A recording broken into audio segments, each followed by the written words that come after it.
Ahdsr, or its older version ADSR, will probably be familiar to a lot of people who worked with audio over the years.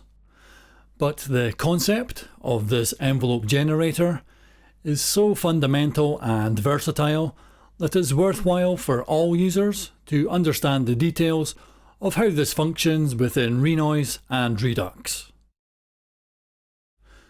Found within the sample modulation section of the instrument editor, the Ahdsr device crafts an envelope by using its 5 properties to generate a shape composed of 5 phases.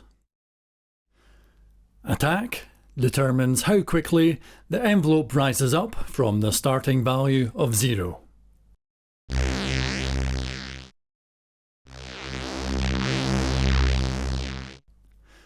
Setting the attack to 0 will eliminate the fade-in, instantly starting the envelope at its full value.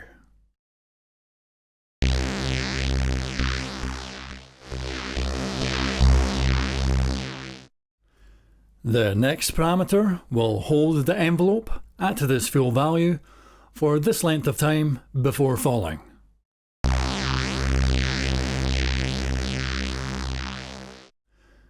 The decay parameter is the length of time it takes for the envelope to fall, to a percentage of the full value.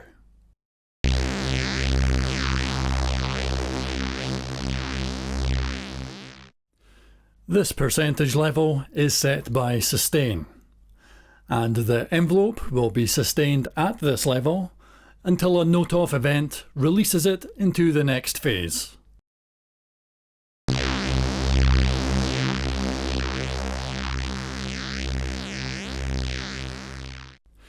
And it's important to be aware that even if the currently playing phase is not sustain, its progress will be immediately cancelled upon a note-off event, and envelope playback will automatically jump to the release phase.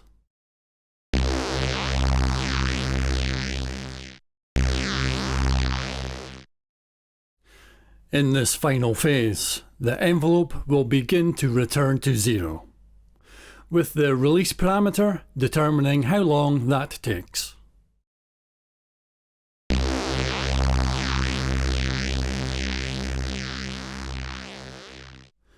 By default, interpolation between different values of the phases happens in a straight line. But the attack, decay and release properties have an additional parameter to create curves and control their easing.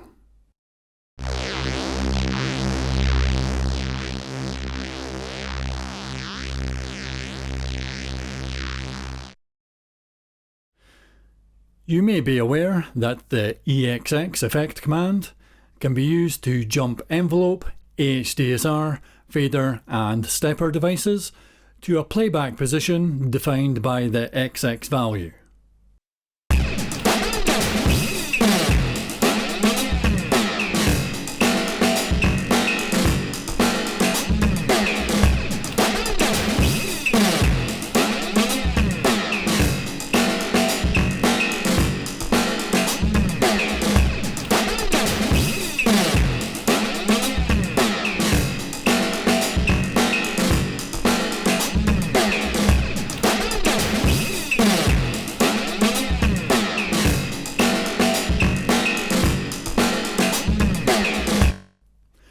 This functions exactly as you would expect, with the values from 00 through to FF acting as a timeline that either reaches across all steps in the stepper device, or across the length of the whole envelope in the case of the envelope and fader devices.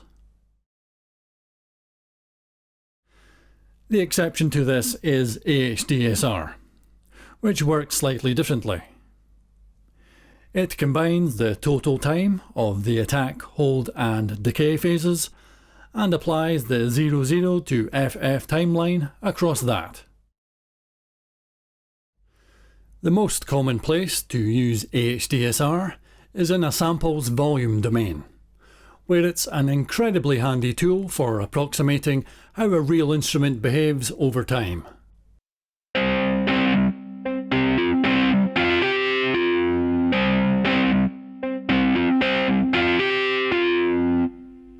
But it can of course be useful in any of the other modulation domains, where if you're planning on using macros to automate certain parameters, it's a good alternative to the envelope device.